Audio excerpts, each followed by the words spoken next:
नमस्कार, KTV मराठीच्या कोकण वार्तामध्ये आपले स्वागत। प्रथम एक नजर आजच्या ठळक घडामोडींवर।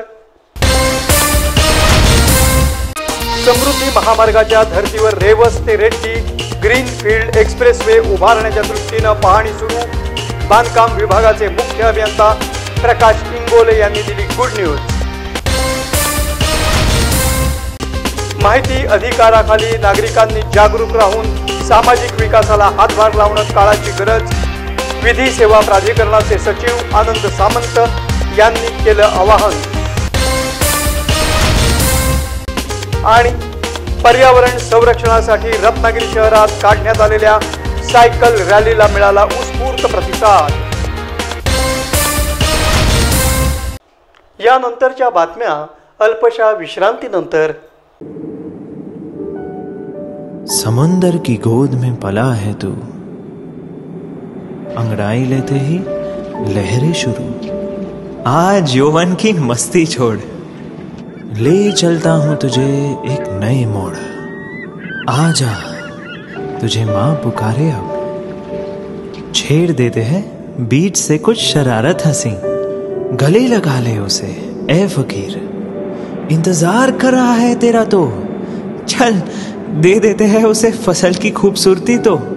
आजा तुझे माँ पुकारे अब, मीलों आगे चलना है हमें। सिर्फ फसल नहीं, तेरे स्पर्श की चाह में बैठे हैं शहरों में भी कहीं। उनके मुख पे भी लानी है मुस्कान, उन्हें भी देनी है एक नई पहचान। आजा तुझे माँ पुकारे अब। फिनोलेक्स पाइप्स पहुंचाए पानी को अपनी माँ के पास। आणि आता वळूया सविस्तर वृत्तांताकडे। समृद्धी महामार्गाच्या धर्तीवर रेवस ते रेड्डी असा 510 किलोमीटरचा ग्रीनफील्ड एक्सप्रेसवे उभारण्यात येणार असून त्या दृष्टीने पाहणी सुरू असल्याचं कोकण विभागाचे बांधकाम खात्यातील मुख्य अभियंता प्रकाश इंगोले म्हणाले। ग्रीनफील्ड एक मार्ग आपण प्रस्तावित आहे असं आम्हाला समजलं, नेमकं हा काय? एक जसा मुंबई पुणे एक्सप्रेस हायवे आहे तसा रेवस ते रेड्डी पर्यंत एक एक्सप्रेस हायवे ग्रीनफील्ड म्हणजे अस्तित्वातील रस्त्यांवरून नाही तर तो संपूर्णपणे त्याची नवीन अलाइनमेंट राहील। काहींच्या शेतांमधून डोंगरांमधून कनेल्स वगैरे बांधावं लागतील अशा स्वरूपाचं त्याचं संकल्पना असतं। तर याच्यासाठी भूसंपादनाची पण गरज असते। तर हा सध्या अगदी प्रिलिमिनरी स्टेजला आहे। MSRDC जे आपल्या शासनाचा एक विभाग आहे, कॉर्पोरेशन आहे, त्यांच्या मार्फत त्यांच्याकडे आपल्याला याच्याबद्दल जास्त चांगल्या पद्धतीने माहिती मिळते। ह्या मागचा उद्देश काय, ह्याच्या भविष्यासाठी काय फायदा होणार? याचा उद्देश असा आहे की आपण जाणता की जसं मुंबई पुणे एक्सप्रेस हायवे आहे, तो जुना रस्ता होता हायवे तरी आपल्याला एक्सप्रेसवे करावा लागला। हे दोन्ही रस्ते असताना आणखीन आपण वेगवेगळ्या पद्धतीने पुण्याला कसं लवकर पोहोचू शकू, जी वाढती वाहतूक आहे त्याला कसं आपण त्याच्या क्षमतेच्या आणखीन लोकांना चांगल्या सुविधा देऊ शकू, अशा प्रकारे आपण त्या विचार करत असतो। तर 2021-41 जो आपण आराखडा आहे, तर 20 वर्षाचा समजा आपण विचार केला तर त्या अनुषंगाने भविष्यामध्ये मुंबई गोवा रस्त्याला पॅरलल असा एक चांगला रस्ता आणखीन उपलब्ध होऊन तो रस्ता होत असताना इतर त्याच्या अनुषंगाने काही डेव्हलपमेंट या भागामध्ये व्हावी याच असा संकल्पना। बांधकाम विभागाचे मुख्य अभियंता प्रकाश इंगोले हे रत्नागिरी दौऱ्यावर आले असता त्यांनी शासकीय विश्रामगृह इथं पत्रकारांशी संवाद साधताना शासकीय इमारती आणि पुलांच्या ऑडिटबाबत शासन सतर्क असल्याचं सांगितलं। या प्रसंगी अधीक्षक अभियंता छाया नाईक, कार्यकारी अभियंता मुळे आदी उपस्थित होते। एखादी घटना घडली की आपण स्ट्रक्चर ऑडिटसाठी धावत असतो, तर नेमकं रत्नागिरी परिस्थिती, शासकीय पूल असतील, इमारती असतील, नेमकी त्याची वस्तुस्थिती काय आणि आपण काय केलं? आणि आपण याच्या अनुषंगाने पुलांचं ज्या पुलांचं आवश्यक होतं त्यावर प्राथमिक तपासणी केली होती आणि त्यानंतर आपण स्ट्रक्चरल ऑडिट केली। कुठली घटना घडू नये याबाबत आपण सर्व लोकांना सूचना दिली आहे आणि त्याप्रमाणे आपण सर्व ती खबरदारी घेतली। ओके, धन्यवाद। माहितीच्या अधिकाराखाली लोकांनी जागरूक राहून सामाजिक विकासाला हातभार लावणं काळाची गरज असल्याचं प्रतिपादन न्यायाधीश आनंद सामंत यांनी केलं आहे। कायदा काय आहे, कायदेविषयक तरतुदी काय आहे, नागरिकांच्या जबाबदाऱ्या काय आहेत ते ह्या लोकांना अशा जनजागृती कार्यक्रमांमार्फत त्यांच्यापर्यंत पोहोचवा, जेणेकरून आपण आतापर्यंत काय म्हणत होतो की साक्षरता अभियान माहिती आहे ना तुम्हाला, हे आपण साक्षर होण्याचा प्रयत्न केला, अक्षर ओळख करून घेण्याचा प्रयत्न केला, साक्षरता अभियान. आता आपण कायद्याने साक्षर होण्यासाठी हे कार्यक्रम आयोजित करत असतो. बऱ्याचदा कसं होतं, कायदा असं गृहीत धरतो की प्रत्येक नागरिकाला कायदा माहिती आहे, कोणताही कायदा असू दे, हजारो कायदे आहेत, तर तो कायदा प्रत्येकाला माहित आहे असं कायद्याचं गृहीतक आहे, हे माहिती आहे तुम्हाला. त्यामुळे असं म्हणून चालत नाही की मला कायदा माहित नाही, मला कुठे वाचता येते, असं म्हणून चालेल का? नाही चालणार, कारण कायद्याने असंच गृहीत धरलंय की तुम्हाला कायदा माहिती आहे. राष्ट्रीय विधी सेवा प्राधिकरण आणि सर्वोच्च न्यायालय यांच्या जनजागृती कार्यक्रमाअंतर्गत माहितीचा अधिकार कायदा, महाराष्ट्र लोकसेवा हक्क कायदा आणि महाराष्ट्र सामाजिक बहिष्कार प्रतिबंधन बंदी आणि निवारण अधिनियम कायदा यातील लोकांच्या कायद्याच्या तरतुदी, हक्क आणि अधिकार याविषयी रत्नागिरी तालुक्यातील हातखंबा इथं जनजागृती कार्यक्रमाचं आयोजन करण्यात आलं होतं. त्यामध्ये न्यायमूर्ती आनंद सामंत यांनी उत्तम मार्गदर्शन केलं. दुसरी काही सामाजिक सुविधा होतात आपल्या गावामध्ये किंवा आपल्या आता हायवे होतोय, तर आपल्याला असं तक्रारी असतात की गावात रस्ता केला, कोणती ग्रामपंचायत असेल किंवा PWD असेल, त्याने रस्ता केला पण तो दुसऱ्याच वर्षी वाहून गेला, अशी परिस्थिती असते, त्याची क्वालिटी ठेवली जात नाही, बरोबर आहे, असे ॲलिगेशन्स असतात आणि आपल्याला दिसतात पण जाणवतात पण. मग अशा वेळी आपण नागरिक म्हणून काय केलं पाहिजे, तर आपल्यावर जबाबदारी आहे की तो रस्ता व्यवस्थित होतोय का, कारण तुमच्याच पैशाने केला जातो हे माहिती आहे का तुम्हाला. आपल्याकडून टॅक्स घेतला जातो आणि त्या टॅक्स मधून ते सगळं केलेलं असतं. मग आपल्याला ही माहिती पाहिजे की जर हा रस्ता व्यवस्थित झाला पाहिजे तर आपण आधीच जागरूक असायला पाहिजे.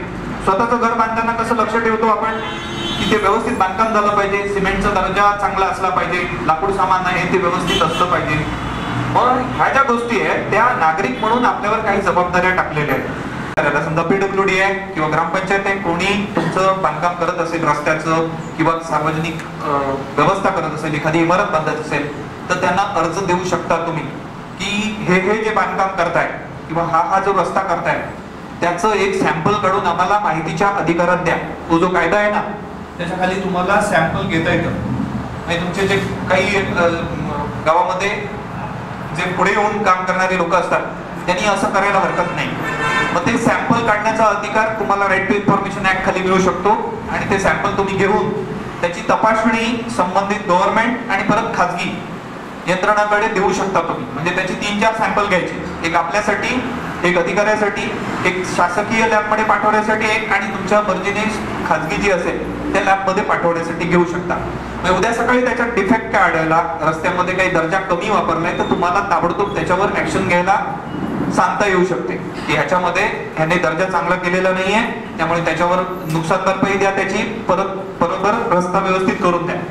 मग हे करता येतं आपल्याला. मग ह्या अधिकाराचा वापर कसा करायचा चांगल्या गोष्टींसाठी तर आपण करू शकतो.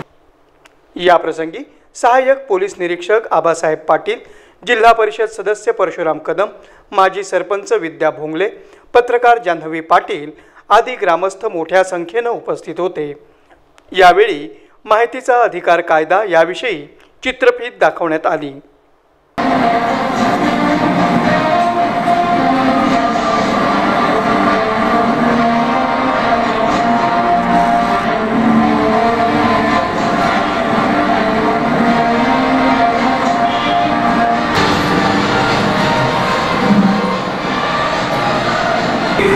शाखा तयार केली आहे आणि या शाखेत तुम्हाला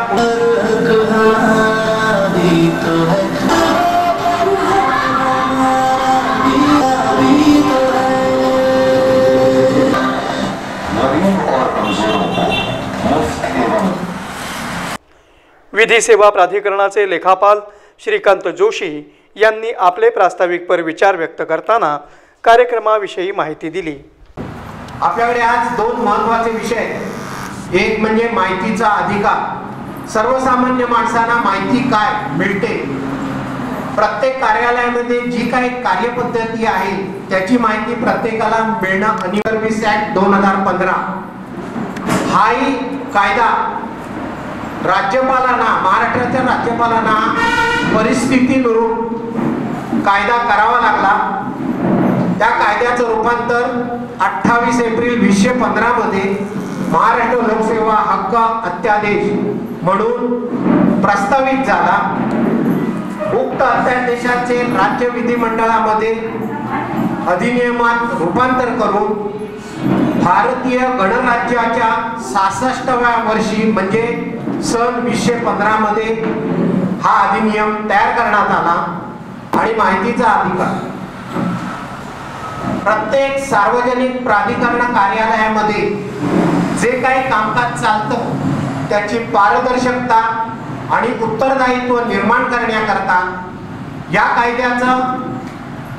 कायद्याची अंमलबजावणी व्हावी यासाठी सर्व स्तरावरती बराच उहापोह झाला. त्याच्यामध्ये अनेक गोष्टी घडल्या, पण त्याला प्रत्यक्षात रूप कधी आलं? 2005 मध्ये माहितीचा अधिकार प्रस्थापित झाला. पर्यावरण संरक्षणासाठी रत्नागिरी इथं सायकल रॅलीचं आयोजन करण्यात आलं होतं.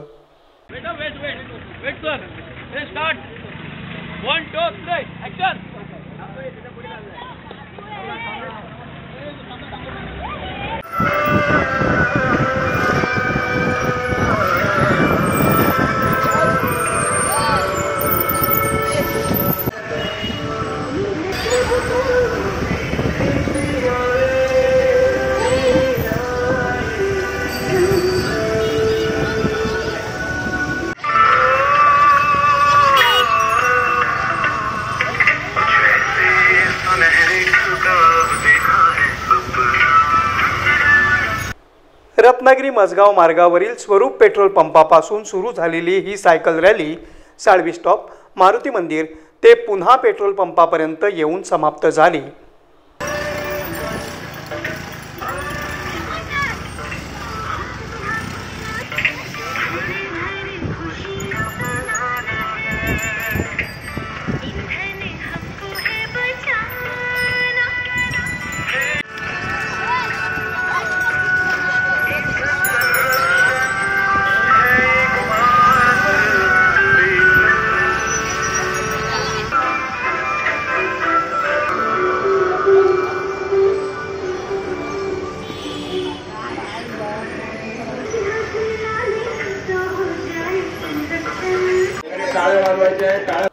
या प्रसंगी संगमेश रामपुरे, आमोद त्रिवेदी, राजू देवळेकर, राहुल मोहिले, सलील चव्हाण आदी उपस्थित होते.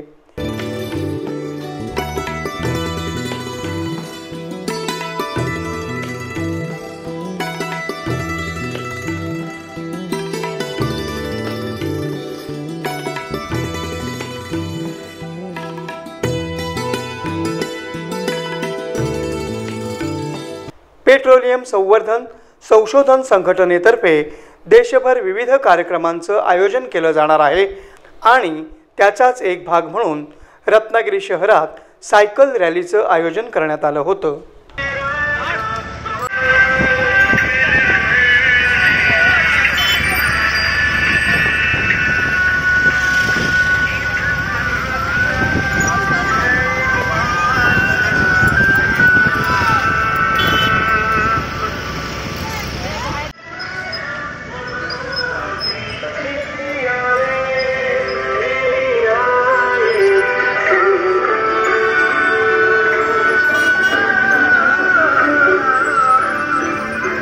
पुन्हा एक नजर आजच्या ठळक घडामोडींवर.